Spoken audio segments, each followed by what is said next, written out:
Hi hello എല്ലാവർക്കും talent അക്കാഡമിയുടെ മറ്റൊരു YouTube ക്ലാസ്സിലേക്ക് സ്വാഗതം. അപ്പോൾ നമ്മൾ ഇന്നത്തെ ക്ലാസ്സിൽ ഡിസ്കസ് ചെയ്യുന്നത് ഫിസിക്സുമായി ബന്ധപ്പെട്ട് വന്നിരിക്കുന്ന കുറച്ച് പ്രീവിയസ് ക്വസ്റ്റ്യൻസും അതിൻ്റെ റിലേറ്റഡ് ഫാക്ട്സുമാണ്. അപ്പോൾ നമുക്ക് ഒന്നാമത്തെ ചോദ്യത്തിലേക്ക് കടക്കുകയാണ്. ഒന്നാമത്തെ ക്വസ്റ്റ്യനിലേക്ക് കടക്കുന്നു.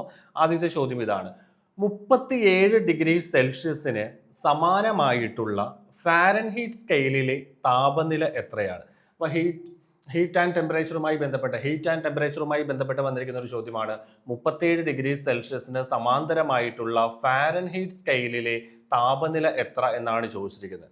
അപ്പോൾ നമ്മുടെ ടെമ്പറേച്ചർ കൺവേർഷനുമായി ബന്ധപ്പെട്ട് പറയുമ്പോഴത്തേക്ക് സെൽഷ്യസ് താപനിലയെ കെൽവിൻ സ്കെയിലിലേക്ക് മാറ്റുമ്പോൾ ഫാരൻഹീറ്റ് സ്കെയിലിലേക്ക് മാറ്റുമ്പോഴത്തേക്ക് സെൽഷ്യസ് താപനിലയെ നമ്മൾ ഫാരൻഹീറ്റ് സ്കെയിലിലേക്ക് മാറ്റുമ്പോഴത്തേക്ക് നമുക്ക് ഇങ്ങനെ പറയാൻ സാധിക്കും. സെൽഷ്യസിനെ ഫാരൻഹീറ്റ് ആക്കി മാറ്റാൻ ചെയ്യേണ്ട കാര്യം എന്ന് പറയുന്നത്, അത് സെൽഷ്യസ് ടെമ്പറേച്ചറിനെ ഫാരൻഹീറ്റിലേക്ക് നമ്മൾ കൺവേർട്ട് ചെയ്യേണ്ടത് അല്ലെങ്കിൽ കൺവേർട്ട് ചെയ്യാൻ ഉപയോഗിക്കുന്ന ഫോർമുല എന്ന് പറയുന്നതാണ് Fahrenheit equal to Celsius into 9/5 Celsius into 9/5 plus 32 ആണ് ഫോർമുല എന്ന് പറയുന്നത്. അതായത് സെൽഷ്യസ് ടെമ്പറേച്ചറിനെ 9/5 കൊണ്ട് ഗുണിച്ച ശേഷം അതിൻ്റെ കൂടെ 32 കൂട്ടിക്കഴിഞ്ഞാൽ നമുക്കതിനെ എന്താക്കി മാറ്റാൻ സാധിക്കും? 32 കൂട്ടിക്കഴിഞ്ഞാൽ നമുക്കതിനെ ഫാരൻഹീറ്റിലേക്ക് മാറ്റാൻ സാധിക്കും. ഇനി മറ്റൊരു രീതിയിൽ വേണമെങ്കിൽ നമുക്ക് ഇതിനെ ഒന്ന് മോഡിഫൈ ചെയ്ത് വേണമെങ്കിൽ എഴുതാൻ സാധിക്കും. ഫാരൻഹീറ്റ് സ്കെയിൽ ഈക്വൽ ടു ഈ 9/5 എന്ന് പറയുന്ന 1.5 ആയിട്ട് നമുക്ക് കൺസിഡർ ചെയ്യാം. അപ്പോൾ സെൽഷ്യസ് ഇൻറ്റു 1.8 1.5 അല്ല 1.8 9/5 എന്ന് പറയുന്നത് 1.8 ആണ്. അപ്പോൾ സെൽഷ്യസ് ഇൻറ്റു 1.8 പ്ലസ് നമുക്ക് എന്ത് പറയാൻ സാധിക്കും? 32 എന്ന് പറയാൻ സാധിക്കും. അപ്പോൾ ഈ ഒരു ഫോർമുല ഉപയോഗിച്ചുകൊണ്ട് നമുക്കിത് കൺവേർട്ട് ചെയ്യാവുന്നേ ഉള്ളൂ. നിങ്ങൾക്ക് ചെയ്യാൻ പറ്റുന്ന കാര്യമാണ്. അപ്പോൾ ഞാൻ എൻ്റെ സ്റ്റെപ്പ് ചെയ്ത് കാണിക്കുന്നില്ല. ആൻസറിലേക്ക് നമുക്ക് പോകാം. ഇവിടെ നമുക്ക് തന്നിരിക്കുന്ന കാര്യം ഇതാണ്: 37°C സമാനമായിട്ടുള്ള ഫാരൻഹീറ്റ് സ്കെയിലിലെ താപനില എത്ര എന്നാണ് ചോദിച്ചിരിക്കുന്നത്. 37°C സമാനമായിട്ടുള്ള ഫാരൻഹീറ്റ് സ്കെയിലിലെ താപനില എത്ര എന്നാണ് ചോദ്യം. അപ്പോൾ ഇവിടെ നമുക്ക് സെൽഷ്യസ് സ്കെയിലിൽ നമുക്ക് 37 വാല്യൂ ഇട്ട് കൊടുക്കാം. 37 ഇൻറ്റു 1.8 അല്ലെങ്കിൽ 9/5 ഉപയോഗിക്കാം. പ്ലസ് എന്ത് വരും? 32 വരും. അപ്പോൾ ആൻസേഴ്സ് നോക്കുമ്പോഴത്തേക്ക് നമുക്ക് ഇവിടെ തന്നിരിക്കുന്ന ആൻസർ വളരെ ക്ലോസ് ആയിട്ടുള്ള ആൻസർ തന്നിട്ടുണ്ട്.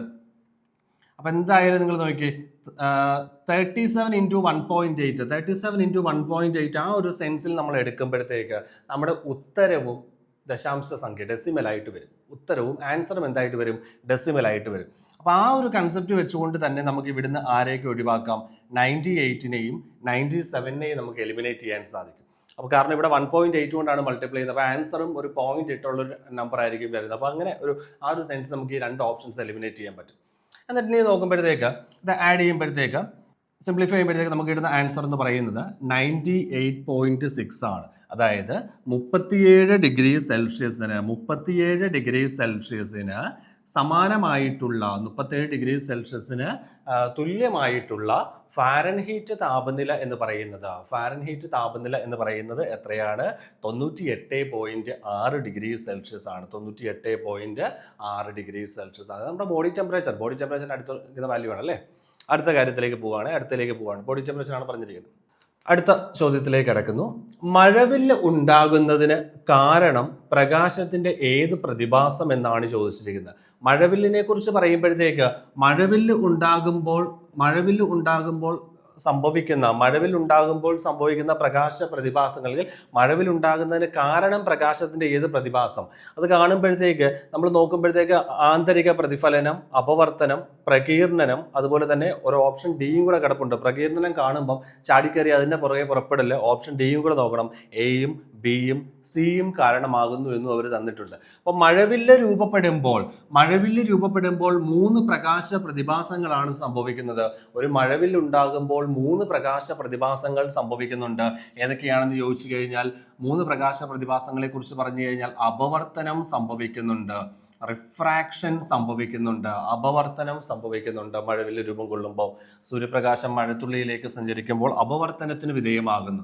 അതിനുശേഷം ഇന്റേണൽ റിഫ്ലക്ഷൻ, ടോട്ടൽ ഇന്റേണൽ റിഫ്ലക്ഷന് വിധേയമാകുന്നു, പൂർണ്ണ ആന്തരിക പ്രതിഫലനത്തിന് വിധേയമാകുന്നു പ്രകാശം. അതിനുശേഷം അതിനുശേഷം പ്രകീർണനം അഥവാ ഡിസ്പേർഷന് വിധേയമാകുന്നു. പ്രകീർണനം അഥവാ എന്താണ്? ഡിസ്പേർഷന് വിധേയമാകുന്നു. അപ്പൊ നോക്കിയേ, റിഫ്രാക്ഷൻ അഥവാ അപവർത്തനം, ടോട്ടൽ ഇന്റേണൽ റിഫ്ലക്ഷൻ അഥവാ പൂർണ്ണ ആന്തര പ്രതിഫലനം, അടുത്തത് ഡിസ്പേർഷൻ ആണ് പറഞ്ഞിരിക്കുന്നത്, ഡിസ്പേർഷൻ അഥവാ പ്രകീർണനം. അപ്പൊ മഴവില്ല് രൂപം കൊള്ളുമ്പോൾ ഈ 3 പ്രകാശ പ്രതിഭാസങ്ങൾക്കും കാരണമാണ്. ഈ 3 പ്രകാശ പ്രതിഭാസങ്ങളും അവിടെ സംഭവിക്കുന്നുണ്ട്.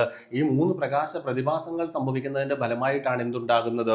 മഴവില്ല് ഉണ്ടാകുന്നതെന്ന് പറയുന്നത്. അപ്പൊ നമുക്കിവിടെ ഓപ്ഷൻ നോക്കുമ്പോഴത്തേക്ക് ആന്തരിക പ്രതിഫലനം സംഭവിക്കുന്നുണ്ട്, അപവർത്തനം സംഭവിക്കുന്നുണ്ട്, അതുപോലെ തന്നെ പ്രകീർണനം സംഭവിക്കുന്നുണ്ട്. അപ്പൊ നമ്മുടെ ആൻസർ ആയിട്ട് നമുക്ക് ആരെ എടുക്കാൻ സാധിക്കും? ആൻസർ ആയി നമുക്ക് എന്തെടുക്കാൻ സാധിക്കും? ഓപ്ഷൻ ഡി എടുക്കാൻ സാധിക്കും. A, B, C ആണ് നമ്മുടെ ആൻസർ ആയി നമുക്ക് വരുന്നതെന്ന് പറയുന്നത്. ഇനി നമ്മൾ അടുത്തതിലേക്ക് വരുമ്പോഴത്തേക്ക്, ഇനി മഴവില്ലുമായി ബന്ധപ്പെട്ട് പറയുമ്പം മഴവില്ലിന് കാരണമായിട്ടുള്ള പ്രകാശ പ്രതിഭാസങ്ങൾ പറഞ്ഞു. മഴവില്ലിലെ കളേഴ്സിനെ കുറിച്ച് പറഞ്ഞു കഴിഞ്ഞാൽ നമ്മുടെ വിബ്ജിയോർ, മഴവില്ലിലെ കളേഴ്സിനെ കുറിച്ച് പറഞ്ഞു കഴിഞ്ഞാൽ എന്താണ്? വിബ്ജിയോർ എന്ന കളേഴ്സ് താഴെ നിന്ന് മുകളിലേക്ക് എഴുതിയിരിക്കുന്ന ഓർഡറാണ് മഴവില്ലിലെ നിറങ്ങളുടെ ക്രമം എന്ന് പറയുന്നത്. അപ്പം മഴവില്ലിന് ഏറ്റവും പുറമേ കാണപ്പെടുന്ന നിറം എന്ന് പറയുന്നത് ചുവപ്പും, ഏറ്റവും അകമേ കാണപ്പെടുന്ന നിറം എന്ന് പറയുന്നത്, ഏറ്റവും ഉള്ളിൽ കാണപ്പെടുന്ന നിറം എന്ന് പറയുന്നത് ഏതാണ്? വയലറ്റുമാണ്. എന്നാൽ മഴവില്ലിന്റെ മധ്യഭാഗത്ത്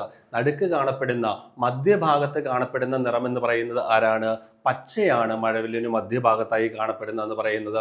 പിന്നെ അതുപോലെ തന്നെ മഴവില്ലിന്റെ ആകൃതി എന്ന് പറയുന്നത് അർദ്ധവൃത്താകൃതി അല്ലെങ്കിൽ ആർക്ക് ഷേപ്പാണ് ആർക്കുള്ളത്? മഴവില്ലിന് ഉള്ളതെന്ന് പറയുന്നത്. മഴവില്ലിന്റെ ആകൃതിയാണ് ആർക്ക് ഷേപ്പ് അഥവാ അർദ്ധവൃത്തം എന്ന് പറയുന്നത്. ഈ അർദ്ധവൃത്താകൃതിയിൽ മഴവില്ല് കാണപ്പെടുന്ന അല്ലെങ്കിൽ മഴവില്ലിന്റെ ആകൃതിക്ക് കാരണം എന്ന് പറയുന്നത് എന്താണ്? മഴത്തുള്ളിയുടെ ഗോളാകൃതിയാണ്. മഴത്തുള്ളിയുടെ ഗോളാകൃതിയാണ് എന്തൊരു കാരണം എന്ന് പറയുന്നത്? മഴവില്ലിന്റെ അർദ്ധവൃത്താകൃതിക്ക് കാരണം എന്ന് പറയുന്നത്. മഴവില്ലിന്റെ അർദ്ധവൃത്താകൃതിക്ക് കാരണം എന്ന് പറയുന്നത് എന്താണ്? മഴത്തുള്ളിയുടെ ഗോളാകൃതിയാണ്. ദ്രാവകത്തുള്ളികളെ കുറിച്ച് അല്ലെങ്കിൽ മഴത്തുള്ളികളെ കുറിച്ചൊക്കെ പറയുമ്പം ദ്രാവകത്തുള്ളികൾ ഗോളാകൃതിയിൽ കാണപ്പെടുന്നതിന് അല്ലെങ്കിൽ മഴത്തുള്ളി ഗോളാകൃതിയിൽ കാണപ്പെടുന്നതിന് കാരണമെന്ന് ചോദിച്ചു കഴിഞ്ഞാൽ, അല്ലെങ്കിൽ ദ്രാവകത്തുള്ളികളുടെ ഗോളാകൃതിക്ക് കാരണമെന്ന് ചോദിച്ചു കഴിഞ്ഞാൽ നമുക്ക് ഇങ്ങനെ പറയാൻ സാധിക്കും: പ്രതല ബലമാണ്, സർഫസ് ടെൻഷനാണ് ദ്രാവകത്തുള്ളികളുടെ ഗോളാകൃതിക്ക് കാരണമാകുന്ന പ്രതിഭാസം എന്ന് പറയുന്നത്. ഇത് പഠിച്ചു വെക്കണം. മഴവില്ലിന് കാരണമെന്ന് പറയുന്നത്, മഴവില്ല് രൂപം കൊള്ളുമ്പോൾ 3 പ്രകാശ പ്രതിഭാസങ്ങൾ അവിടെ സംഭവിക്കുന്നുണ്ട്. ഏതൊക്കെയാണ്? ആന്തരിക പ്രതിഫലനമുണ്ട്, അപവർത്തനം സംഭവിക്കുന്നുണ്ട്, അതുപോലെ തന്നെ പ്രകീർണനം സംഭവിക്കുന്നുണ്ട്. ഇങ്ങനെ 3 പ്രകാശ പ്രതിഭാസങ്ങളിലൂടെ അല്ലെങ്കിൽ മഴത്തുള്ളിയിലൂടെ പ്രകാശം കടന്നു പോകുമ്പോൾ ഈ 3 പ്രതിഭാസങ്ങൾ സംഭവിക്കുന്നതിന്റെ ഫലമായിട്ടാണ് എന്ത് സംഭവിക്കുന്നത്? മഴവിൽ ഉണ്ടാകുന്നതെന്ന് പറയുന്നത്. ഇനി ഓരോ പ്രകാശ പ്രതിഭാസത്തെയും കുറിച്ച് പറയുകയാണെങ്കിൽ അതിൽ ആദ്യത്തെ അപവർത്തനം, റിഫ്രാക്ഷൻ എന്ന് പറയുന്ന. റിഫ്രാക്ഷൻ എന്താണെന്ന് ചോദിച്ചു കഴിഞ്ഞാൽ, പ്രകാശം ഒരു മാധ്യമത്തിൽ നിന്ന് മറ്റൊരു മാധ്യമത്തിലേക്ക് സഞ്ചരിക്കുമ്പോൾ പ്രകാശത്തിന്റെ സഞ്ചാരപാതയ്ക്കുണ്ടാകുന്ന വ്യതിയാനമാണ് എന്തെന്ന് പറയുന്നത്? അപവർത്തനം എന്ന് പറയുന്നത്. പ്രകാശം ഒരു മാധ്യമത്തിൽ നിന്നും മറ്റൊരു മാധ്യമത്തിലേക്ക് സഞ്ചരിക്കുമ്പോൾ പ്രകാശത്തിന്റെ സഞ്ചാരപാതയ്ക്കുണ്ടാകുന്ന വ്യതിയാനത്തെ വിളിക്കുന്ന പേരാണ് അപവർത്തനം അഥവാ റിഫ്രാക്ഷൻ എന്ന് പറയും. ഈ റിഫ്രാക്ഷനുമായി ബന്ധപ്പെട്ടൊരു നിയമമുണ്ട്. റിഫ്രാക്ഷൻ എന്ന പ്രതിഭാസവുമായി ബന്ധപ്പെട്ടൊരു നിയമം നിങ്ങൾ പഠിച്ചിട്ടുണ്ടായിരിക്കും. സ്നെൽസ് നിയമം എന്ന് പറയും. സ്നെൽസ് ലോ എന്ന് പറയുന്നത്, സ്നെൽസ് ലോ ഏത് പ്രകാശ പ്രതിഭാസവുമായി ബന്ധപ്പെട്ടതാണ്? പ്രകാശത്തിന്റെ അപവർത്തനവുമായി ബന്ധപ്പെട്ട നിയമമാണ് ഏതെന്ന് പറയുന്നത്? സ്നെൽസ് നിയമം എന്ന് പറയുന്നത്. അതുപോലെ തന്നെ സ്നെൽസ് നിയമത്തെ കുറിച്ച് പറഞ്ഞു കഴിഞ്ഞാൽ അപവർത്തനാങ്കം, റിഫ്രാക്റ്റീവ് ഇൻഡെക്സ്, അപവർത്തനാങ്കം അഥവാ റിഫ്രാക്റ്റീവ് ഇൻഡെക്സ് എന്ന ആശയം, അപവർത്തനാങ്കം അഥവാ റിഫ്രാക്റ്റീവ് ഇൻഡെക്സ് എന്ന ആശയം അവതരിപ്പിക്കുന്ന നിയമം എന്ന് ചോദിച്ചാലും നമുക്ക് എന്ത് തന്നെ പറയാൻ സാധിക്കും? സ്നെൽസ് നിയമമാണ് റിഫ്രാക്റ്റീവ് ഇൻഡെക്സ് അഥവാ അപവർത്തനാങ്കം എന്ന ആശയം അവതരിപ്പിക്കുന്ന നിയമം. ഇനി ആന്തരിക പ്രതിഫലനത്തെക്കുറിച്ച് പറയുകയാണെങ്കിൽ പ്രകാശം ഒരു അപവർത്തനത്തിന് വിധേയമാകാതെ ഒരു ഡെൻസർ മീഡിയത്തിൽ നിന്നൊരു റെയറർ മീഡിയത്തിലേക്ക് പ്രകാശം സഞ്ചരിക്കുമ്പോൾ പതനകോൺ ക്രിട്ടിക്കൽ കോണിനേക്കാൾ കൂടുതലാകുകയാണെങ്കിൽ ഇത് അപവർത്തനത്തിന് വിധേയമാകാതെ അതേ മാധ്യമത്തിലേക്ക് തിരിച്ച് പ്രതിഫലിക്കുന്നു. ആ പ്രതിഭാസത്തെയാണ് നമ്മൾ എന്ത് വിളിക്കുന്നത്? ആന്തരിക പ്രതിഫലനം അഥവാ ഇന്റേണൽ റിഫ്ലക്ഷൻ എന്ന് പറയുന്നത്. ആന്തരിക പ്രതിഫലനം അഥവാ എന്താണ്? ഇന്റേണൽ റിഫ്ലക്ഷൻ എന്ന് പറയുന്നത്. അപ്പോൾ ഇന്റേണൽ റിഫ്ലക്ഷനെ കുറിച്ച് പറയുമ്പോഴത്തേക്ക്, ആന്തരിക പ്രതിഫലനത്തെ കുറിച്ച് പറയുമ്പോഴത്തേക്ക് ഇതുമായി ബന്ധപ്പെട്ട് നമുക്ക് 2-3 കാര്യങ്ങൾ അറിഞ്ഞിരിക്കണം. ഡയമണ്ട് അറിയാമല്ലോ, വജ്രം. ഡയമണ്ടിന്റെ തിളക്കത്തിന് കാരണം എന്ന് പറയുന്നത്, വജ്രത്തിന്റെ തിളക്കത്തിന് കാരണമാകുന്ന പ്രകാശ പ്രതിഭാസം എന്ന് പറയുന്നത് ഏതാണ്? ആന്തരിക പ്രതിഫലനമാണ്. വജ്രത്തിന്റെ തിളക്കത്തിന് കാരണമാകുന്ന പ്രകാശ പ്രതിഭാസമാണ് ഇത് നമ്മുടെ ആന്തരിക പ്രതിഫലനം എന്ന് പറയുന്നത്. അതുപോലെ തന്നെ ഒപ്റ്റിക്കൽ ഫൈബറുകളുടെ പ്രവർത്തന തത്വം എന്ന് പറയുന്നതും എന്ത് തന്നെയാണ്? ടോട്ടൽ ഇന്റേണൽ റിഫ്ലക്ഷൻ ആണ്.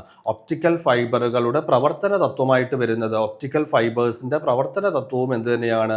പൂർണ്ണ ആന്തരിക പ്രതിഫലനം അഥവാ ടോട്ടൽ ഇന്റേണൽ റിഫ്ലക്ഷൻ ആണ്. ഒപ്റ്റിക്കൽ ഫൈബറുകളുടെ പ്രവർത്തന തത്വം. അങ്ങനെ 2 ചോദ്യങ്ങൾ ഇവിടുന്ന് ചോദിക്കാറുള്ളതാണ്. പിന്നെ അപവർത്തനത്തെക്കുറിച്ച് നമ്മൾ പറഞ്ഞു. അപവർത്തനം ഒരുപാട് ആപ്ലിക്കേഷൻസ് ചോദിക്കുന്നതാണ്. പിന്നെ പ്രകീർണനത്തെക്കുറിച്ച് പറഞ്ഞു കഴിഞ്ഞാൽ ഒരു സമന്വിത പ്രകാശം അഥവാ ഒരു കോമ്പോസിറ്റ് ലൈറ്റ് അതിന്റെ ഘടകവർണ്ണങ്ങളായി വേർപിരിയുന്ന പ്രതിഭാസമാണ് എന്തെന്ന് പറയുന്നത്? പ്രകീർണനം എന്ന് പറയുന്നത്. ഒരു സമന്വിത പ്രകാശം അതിന്റെ ഘടകവർണ്ണങ്ങളായി വേർപിരിയുന്ന പ്രതിഭാസത്തിന് പറയുന്ന പേരാണ് എന്ത്? പ്രകീർണനം അഥവാ ഡിസ്പേർഷൻ എന്ന് പറയുന്നത്. ഒരു സമന്വിത പ്രകാശം അതിന്റെ ഘടകവർണ്ണങ്ങളായി വേർപിരിയുന്ന പ്രതിഭാസമാണ് എന്ത്? പ്രകീർണനം എന്ന് പറയുന്നത്. ധവളപ്രകാശം ഒരു പ്രിസത്തിലൂടെ കടന്നു പോകുമ്പോൾ, ഒരു ഗ്ലാസ് പ്രിസത്തിലൂടെ കടന്നു പോകുമ്പോൾ അതിന്റെ ഘടകവർണ്ണങ്ങളായ വിബ്ജിയോറായിട്ട് വിഘടിക്കുന്നത് പ്രകീർണനം മൂലമാണ്. മഴവില്ലിന് കാരണമെന്ന് ചോദിച്ചു ഈ 3 പ്രകാശ പ്രതിഭാസങ്ങളും ഓപ്ഷൻ തരാതെ ചിലപ്പോൾ ഒരു പ്രകീർണനം മാത്രമായിട്ട് പലപ്പോഴും BSc തരാറുണ്ട്. കാരണം ഈ പ്രകീർണനം എന്ന പ്രതിഭാസം നടക്കുമ്പോഴാണ് 7 ഘടകവർണ്ണങ്ങളായി അവിടെ മഴവില്ല് രൂപം കൊള്ളുന്നതെന്ന് പറയുന്നത്. പിന്നെ മഴവില്ല് ഉണ്ടാകുന്നതിനെ കുറിച്ച് പറഞ്ഞു കഴിഞ്ഞാൽ, മഴവില്ല് റെയിൻബോ ഫോം ചെയ്യുന്നത് എപ്പോഴും സൂര്യന് എതിർ ദിശയിലാണ്. മഴവില്ല് രൂപം കൊള്ളുന്നത് എപ്പോഴും എവിടെയാണ്? സൂര്യന് എതിർ ദിശയിലാണ് ആരുണ്ടാകുന്നത്? മഴവില്ല് ഉണ്ടാകുന്നത് എന്ന് പറയാൻ സാധിക്കും. സൂര്യന് എതിർ ദിശയിലായിരിക്കും ആരുണ്ടാകുന്നത്? മഴവില്ല് രൂപം കൊള്ളുന്നത് സൂര്യന് എതിർ ദിശയിലാണ്. സെറ്റല്ലേ? അത്രയും കാര്യങ്ങൾ ഓക്കെ അല്ലേ? ഓക്കെ, അപ്പൊ നമുക്ക് അടുത്ത ചോദ്യത്തിലേക്ക് കടക്കാം. അടുത്ത ക്വസ്റ്റ്യൻ എങ്ങനെയാണ്? ശബ്ദതരംഗത്തിന്റെ പ്രത്യേകത എന്ന് പറയുന്നത് ഏതാണെന്നാണ് ചോദിച്ചിരിക്കുന്നത്. തന്നിരിക്കുന്ന ഓപ്ഷൻ അനുസരിച്ച് ശബ്ദതരംഗത്തിന്റെ പ്രത്യേകത ഏത്? ഈ പാറ്റേൺ ക്വസ്റ്റ്യൻ ആണ്. ആദ്യത്തെ അനുദൈർഘ്യ തരംഗമാണ്. ശബ്ദം എന്ന് പറയുന്നത് തന്നിരിക്കുന്നത് എന്താണ്? അനുദൈർഘ്യ തരംഗമാണ്. 2 എന്ന് പറയുന്നത് അനുപ്രസ്ഥ തരംഗമാണ്. സഞ്ചരിക്കുവാൻ മാധ്യമം ആവശ്യമില്ല. 4ാമത്തെ പ്രസ്താവന എന്ന് പറയുന്നത് പ്രകാശത്തേക്കാൾ ഡിഫ്രാക്ഷൻ കൂടുതലാണ്. അപ്പൊ നമുക്ക് നോക്കാം. ശബ്ദം എന്ന് പറയുമ്പം, സൗണ്ടിനെ കുറിച്ച് പറയുമ്പോഴത്തേക്ക് ശബ്ദത്തെക്കുറിച്ചുള്ള പഠനം അറിയപ്പെടുന്ന പേരെന്താണ്? അത് തന്നെ ഒരു ചോദ്യമാണ്. ശബ്ദത്തെക്കുറിച്ചുള്ള പഠനം അഥവാ ശബ്ദശാസ്ത്രത്തെ നമ്മൾ വിളിക്കുന്ന പേരാണ് അക്വസ്റ്റിക്സ് എന്ന് പറയും. ശബ്ദത്തെക്കുറിച്ചുള്ള പഠനം അഥവാ ശബ്ദശാസ്ത്രം അറിയപ്പെടുന്നത് ഏത് പേരിലാണ്? അക്വസ്റ്റിക്സ് എന്നാണ് ശബ്ദശാസ്ത്രത്തെ നമ്മൾ വിളിക്കുന്നത്. എന്ന് നോക്കിയേ, ശബ്ദവുമായി ബന്ധപ്പെട്ട ശബ്ദത്തിന്റെ പ്രത്യേകത താഴെ പറയുന്നവയിൽ ഏതൊക്കെയാണെന്ന് ചോദിച്ചിരിക്കുന്നത്. ആദ്യത്തേത്, ശബ്ദം ഒരു അനുദൈർഘ്യ തരംഗമാണെന്നാണ് പറഞ്ഞിരിക്കുന്നത്. അതായത് ലോഞ്ചിറ്റ്യൂഡിനൽ വേവ് ആണെന്നാണ് പറഞ്ഞിരിക്കുന്നത്. ശബ്ദം എന്ന് പറയുന്നത്, സൗണ്ട് എന്ന് പറയുന്നത് അനുദൈർഘ്യ തരംഗം എന്നാണ് പറഞ്ഞിരിക്കുന്നത്. അപ്പൊ നമുക്ക് ഒന്നാമത്തത് ശരിയാണ്. ഒന്നാമത്തെ പ്രസ്താവന അല്ലെങ്കിൽ ഒന്നാമത്തെ പോയിന്റ് ശരിയാണ്. ശബ്ദം എന്ന് പറയുന്നത് ഒരു അനുദൈർഘ്യ തരംഗത്തിന് ഉദാഹരണമാണ്. പ്രകാശം എന്ന് പറയുന്നത് അനുപ്രസ്ഥമാണ്. അപ്പൊ അനുദൈർഘ്യ തരംഗത്തെ കുറിച്ച് പറയുമ്പോഴത്തേക്ക് ശബ്ദം എന്ന് പറയുന്നത് അനുദൈർഘ്യ തരംഗവും അനുപ്രസ്ഥ തരംഗം ട്രാൻസ്വേഴ്സിനെ കുറിച്ച് പറയുകയാണെങ്കിൽ നമ്മുടെ പ്രകാശം എന്ന് പറയുന്നത് ലൈറ്റ് എന്ന് പറയുന്നത് എന്തിന് എക്സാമ്പിൾ ആണ്? അനുപ്രസ്ഥ തരംഗത്തിനും എക്സാമ്പിൾ ആണ് ആരെന്ന് പറയുന്നത്? ലൈറ്റ് എന്ന് പറയുന്നത്. അനുപ്രസ്ഥ തരംഗമാണ് ആരെന്ന് പറയുന്നത്? പ്രകാശം എന്ന് പറയുന്നത്. ഇത് രണ്ടും സെപ്പറേറ്റ് ആയിട്ട് ക്വസ്റ്റ്യൻ ചോദിച്ചിട്ടുണ്ട്. താഴെ തന്നിരിക്കുന്നവയിൽ അനുദൈർഘ്യ തരംഗം ഏത്, താഴെ തന്നിരിക്കുന്നതിൽ അനുപ്രസ്ഥ തരംഗം ഏതെന്നുള്ള രീതിയിൽ ക്വസ്റ്റ്യൻ വന്നിട്ടുണ്ട്. ഇനി അപ്പൊ രണ്ടാമത്തെ പ്രസ്താവന തെറ്റാണ്. രണ്ടാമത്തെ പോയിന്റ് തെറ്റാണ്. സഞ്ചരിക്കുവാൻ ഒരു മാധ്യമം ആവശ്യമാണ്. ശരിയാണ്. സഞ്ചരിക്കുവാൻ പ്രകാശത്തിന് സഞ്ചരിക്കുവാൻ ശബ്ദത്തിന് ഒരു മാധ്യമം വേണം, എന്നാൽ പ്രകാശത്തിന് സഞ്ചരിക്കുവാൻ ഒരു മാധ്യമം വേണ്ട. പ്രകാശം ശൂന്യതയിലൂടെയും സഞ്ചരിക്കും. അപ്പൊ ശബ്ദത്തിന് സഞ്ചരിക്കുവാൻ എന്താവശ്യമാണ്? ഒരു മാധ്യമം ആവശ്യമാണ്. ശബ്ദത്തിന്റെ വേഗത ഏറ്റവും കൂടുതൽ എന്ന് പറയുന്നത് ഖരവസ്തുക്കളിലാണ്. ശബ്ദത്തിന്റെ വേഗത ഏറ്റവും കൂടുതൽ എവിടെയാണ്? ഖരവസ്തുക്കളിലും. ശബ്ദത്തിന്റെ വേഗത ഏറ്റവും കുറവെന്ന് പറയുന്നത് എവിടെയാണ്? വായുവിലുമാണ് ശബ്ദത്തിന്റെ വേഗത ഏറ്റവും കുറവെന്ന് പറയും. അടുത്ത പോയിന്റ് പറയുന്നത് ഇതാണ്: പ്രകാശത്തെക്കാൾ ഡിഫ്രാക്ഷൻ കൂടുതലാണ്. അതായത് വിഭങ്കനം എന്ന് മലയാളത്തിൽ പറയും. ഡിഫ്രാക്ഷൻ എഫക്റ്റ് ലൈറ്റിനേക്കാൾ സൗണ്ടിന് കൂടുതലാണെന്നാണ് പറഞ്ഞിരിക്കുന്നത്. ശരിയാണ്, ഡിഫ്രാക്ഷൻ എഫക്റ്റ് കൂടുതലാണ്. ഡിഫ്രാക്ഷൻ എഫക്റ്റ് എന്ന് പറയുന്നത് ലൈറ്റിനെക്കാട്ടിലും പ്രകാശത്തെക്കാട്ടിലും ശബ്ദത്തിന് കൂടുതലാണ്. അപ്പോൾ ഇവിടെ നമ്മൾ നോക്കുമ്പം നമ്മുടെ ശരിയായിട്ടുള്ള പ്രസ്താവനകൾ എന്ന് പറയുന്നത് ഒന്നാമത്തെ പ്രസ്താവന ശരിയാണ്, രണ്ടാമത്തെ പ്രസ്താവന ശരിയാണ്, രണ്ടാമത്തെ പ്രസ്താവന തെറ്റാണ്, മൂന്നാമത്തെ പ്രസ്താവന ശരിയാണ്, നാലാമത്തെ പ്രസ്താവന ശരിയാണ്. അപ്പോൾ 1, 3, 4 നമ്മുടെ റൈറ്റ് ആൻസർ എന്ന് പറയുന്നത്.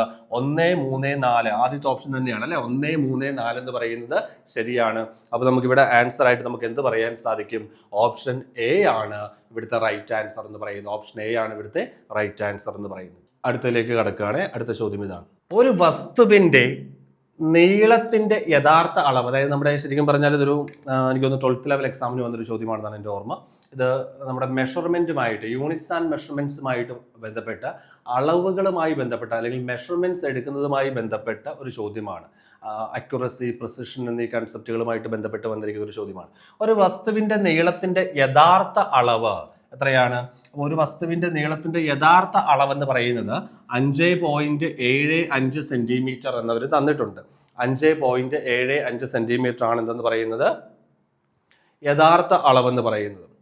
ഇനി ഒരാൾ രണ്ട് വ്യത്യസ്ത അളവ് ഉപകരണങ്ങൾ ഉപയോഗിച്ചുകൊണ്ട് അളന്നപ്പോൾ കിട്ടിയ അളവുകൾ യഥാക്രമം 5.6 സെന്റിമീറ്ററും 5.55 സെന്റിമീറ്ററുമാണ്. ഇതിൽ ഏത് അളവിനാണ് കൂടുതൽ സൂക്ഷ്മത എന്നാണ് ചോദിച്ചിരിക്കുന്നത്. സൂക്ഷ്മത എന്ന് പറയുന്നത് ഒരളവിനെ സംബന്ധിച്ച് പറയുമ്പോഴത്തേക്ക് അതിന്റെ സൂക്ഷ്മത എന്ന് പറയുന്നത്, സൂക്ഷ്മത അതുപോലെ തന്നെ കൃത്യത, അക്യുറസി എന്ന് പറയുന്ന ഒരു കൺസെപ്റ്റ് ഉണ്ട്. അക്യുറസി, ഇത് രണ്ടുമാണ് നമുക്ക് ഈ ഒരു ചോദ്യത്തിന്റെ ആധാരം. അപ്പോൾ ഇവിടെ പ്രിസിഷനെ ബേസ് ചെയ്തുകൊണ്ട്, സൂക്ഷ്മതയെ ബേസ് ചെയ്തുകൊണ്ടാണ് ചോദിച്ചിരിക്കുന്നത്.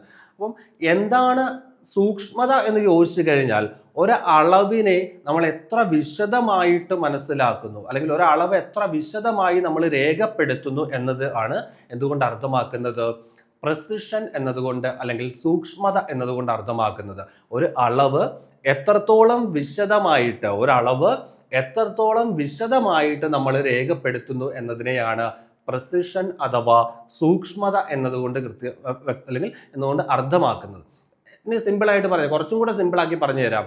ഒരു അളവ് നമ്മൾ രേഖപ്പെടുത്തുമ്പോൾ അപ്പൊ ഇവിടെ കണ്ടോ 5.6 സെന്റിമീറ്ററും 5.55 സെന്റിമീറ്ററും ഉണ്ട്. അപ്പൊ പോയിന്റ് ഇട്ട് അവിടെ എഴുതിയിരിക്കുന്നത്, പോയിന്റ് ഇട്ട് കഴിഞ്ഞ് ഒരു പോയിന്റ് കഴിഞ്ഞ് എത്ര സ്ഥാനങ്ങളുടെ എണ്ണം കൂടുന്നോ അത്രയും സൂക്ഷ്മത കൂടുതലായിരിക്കും, അത്രയും പ്രിസിഷൻ കൂടുതലായിരിക്കും, അത്രയും വ്യക്തത കൂടുതലായിരിക്കും അളവിന്റെ കാര്യത്തിൽ.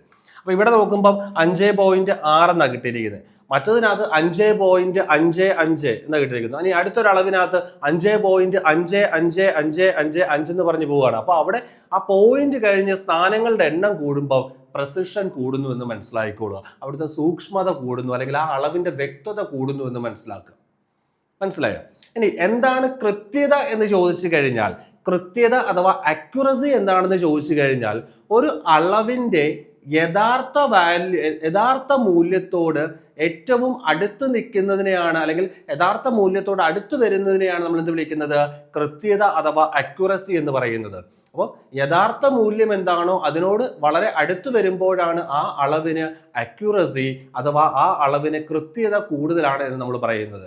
സൂക്ഷ്മത എന്ന് പറയുന്നത്, പ്രിസിഷൻ എന്ന് പറയുന്നത് അളവിന്റെ വ്യക്തതയാണ്. അതായത് പോയിന്റ് കഴിഞ്ഞ് എത്ര സ്ഥാനങ്ങളുടെ എണ്ണം കൂടുന്നോ അത്രയും പ്രിസിഷൻ കൂടുകയാണ് ചെയ്യുന്നത്. അപ്പൊ നിങ്ങൾ ഇവിടെ നോക്കിക്കേ, ഇവിടെ നമുക്ക് യഥാർത്ഥ അളവെന്ന് പറയുന്നത്, ഈ വസ്തുവിനെ സംബന്ധിച്ച് യഥാർത്ഥ അളവെന്ന് പറയുന്നത് 5.75 ആണ്. രണ്ട് ഉപകരണങ്ങൾ ഉപയോഗിച്ച് അളന്നപ്പോൾ നമുക്ക് കിട്ടിയ അളവുകൾ എന്ന് പറയുന്നത്, നിങ്ങൾ നോക്കിക്കേ, രണ്ട് ഉപകരണങ്ങൾ ഉപയോഗിച്ച് അളന്നപ്പോൾ കിട്ടിയ അളവുകൾ എന്ന് പറയുന്നത് 5.6ഉം അതുപോലെ തന്നെ മറ്റൊരു ഉപകരണം ഉപയോഗിച്ച് അളന്നപ്പോൾ, രണ്ടാമത്തെ ഉപകരണം ഉപയോഗിച്ച് അളന്നപ്പോഴത്തേക്ക് കിട്ടിയ അളവെന്ന് പറയുന്നത് എത്രയാണ്? 5.55 5.55 കിട്ടിയിരിക്കുന്നത്. അപ്പൊ നിങ്ങൾ നോക്കുമ്പം ഇവിടുത്തെ യഥാർത്ഥ വാല്യൂ എന്ന് പറയുന്നത്, ഇവിടുത്തെ യഥാർത്ഥ മൂല്യം എന്ന് പറയുന്നത് എത്രയാണ്? 5.75 ആണ് യഥാർത്ഥ മൂല്യം. അപ്പൊ അതിനോട് ഏറ്റവും അടുത്ത് നിൽക്കുന്ന മെഷർമെന്റ് ഏതാണോ, യഥാർത്ഥ മൂല്യത്തോട് ഏറ്റവും അടുത്ത് നിൽക്കുന്ന മെഷർമെന്റ് ഏതാണോ അതിനായിരിക്കും കൃത്യത കൂടുതൽ എന്ന് പറയുന്നത്. യഥാർത്ഥ മൂല്യത്തോട് ഏറ്റവും അടുത്ത് നിൽക്കുന്ന മെഷർമെന്റ് ഏതാണോ അതിനായിരിക്കും കൃത്യത കൂടുതൽ, അക്യുറസി കൂടുതൽ എന്ന് പറയുന്നത്. ആ വാല്യൂവിനായിരിക്കും കൃത്യത അഥവാ അക്യുറസി കൂടുതലായിരിക്കുന്നത്. കിട്ടുന്നുണ്ടോ? അപ്പൊ ഇവിടെ നമ്മൾ നോക്കുമ്പം യഥാർത്ഥ വാല്യൂ എന്ന് പറയുന്നത് 5.75 ആണ്. ആദ്യത്തെ ഉപകരണം അനുസരിച്ച് അളന്നപ്പോഴത്തേക്ക് 5.6 കിട്ടി. രണ്ടാമതൊരു ഉപകരണം ഉപയോഗിച്ചപ്പോഴത്തേക്ക് 5.55 കിട്ടി. അപ്പൊ ഈ രണ്ട് മൂല്യങ്ങളിൽ ഏറ്റവും അടുത്ത്, അതായത് യഥാർത്ഥ മൂല്യത്തോട് ഏറ്റവും അടുത്ത് നിൽക്കുന്ന വാല്യൂ എന്ന് പറയുന്നത് 5.6 ആണ്. അപ്പൊ നമുക്ക് പറയാം അവിടുന്ന് കൃത്യത ഏറ്റവും കൂടുതൽ 5.6 എന്ന അളവിനാണ്, 5.6 എന്ന അളവിനാണ് കൃത്യത ഏറ്റവും കൂടുതൽ. കാരണം 5.75 ഏറ്റവും അടുത്ത് നിൽക്കുന്ന മൂല്യം എന്ന് പറയുന്നത് 5.6 ആണ്. അപ്പൊ കൃത്യത അഥവാ അക്യുറസി കൂടുതൽ എന്ന് പറയുന്നത് 5.6-നാണ്. എന്നാൽ സൂക്ഷ്മതയെ കുറിച്ച് പറയുമ്പോഴത്തേക്ക്, പ്രസിഷനെ കുറിച്ച് പറയുമ്പോഴത്തേക്ക്, സൂക്ഷ്മതയെ കുറിച്ച് പറയുകയാണെങ്കിൽ സൂക്ഷ്മത കൂടുതൽ എന്ന് പറയുന്നത്, സൂക്ഷ്മതയെ കുറിച്ച് പറയുമ്പോഴത്തേക്ക് സൂക്ഷ്മത കൂടുതൽ എന്ന് പറയുന്നത് ആർക്കാണ്? സൂക്ഷ്മത കൂടുതൽ എന്ന് പറയുന്നത് എത്ര വിശദമായിട്ട് രേഖപ്പെടുത്തിയിരിക്കുന്നുള്ളതാണ്. അതായത് പോയിന്റ് കഴിഞ്ഞ് സ്ഥാനങ്ങളുടെ എണ്ണം കൂടുന്നുണ്ടോ എന്ന് നോക്കിയാൽ മതി. അപ്പോൾ ഒരു അളവ് നമ്മൾ രേഖപ്പെടുത്തുമ്പോൾ ഇപ്പോൾ എക്സാമ്പിൾ പറഞ്ഞ 5.55, അപ്പോൾ പോയിന്റ് ഇട്ടിട്ട് ആ സ്ഥാനങ്ങളുടെ എണ്ണം കൂടുതലാണെങ്കിൽ അവിടെ സൂക്ഷ്മത കൂടുതലായിരിക്കും, പ്രിസിഷൻ കൂടുതലായിരിക്കും. അപ്പൊ ഇവിടെ അക്യുറസി കൂടുതൽ എന്ന് പറയുന്നത്, എവിടെയാണ്? 5.6-നാണ്. കൃത്യത കൂടുതൽ 5.6-നും, അതുപോലെ തന്നെ ഇവിടെ 5.55 രണ്ട് സ്ഥാനം വന്നിട്ടുണ്ട്. ഇവിടെ 5.6 ഒരു സ്ഥാനമേ ഉള്ളൂ. ഇവിടെ 5.55 രണ്ട് സ്ഥാനം വന്നിട്ടുണ്ട്. അപ്പൊ നമുക്ക് ഇങ്ങനെ പറയാൻ സാധിക്കും, ഇവിടെ സൂക്ഷ്മത എന്ന് പറയുന്നത് അഥവാ പ്രസിഷൻ എന്ന് പറയുന്നത് ഏറ്റവും കൂടുതൽ ഏത് വാല്യൂവിനാണ്? 5.55 5.55-നാണ് ഇവിടെ എന്ത് പറയുന്നത്? പ്രസിഷൻ കൂടുതലായിരിക്കുന്നത് എന്ന് പറയുന്നത്. അപ്പൊ നമുക്ക് ആൻസർ ആയിട്ട് എന്ത് എടുക്കാൻ സാധിക്കും? ഓപ്ഷൻ ബി പറയാം. 5.55 ആണ് സൂക്ഷ്മത ഏറ്റവും കൂടിയ അളവ്. അപ്പൊ എന്താണ് സൂക്ഷ്മത, എന്താണ് കൃത്യത എന്ന് മനസ്സിലാക്കി വെക്കണം.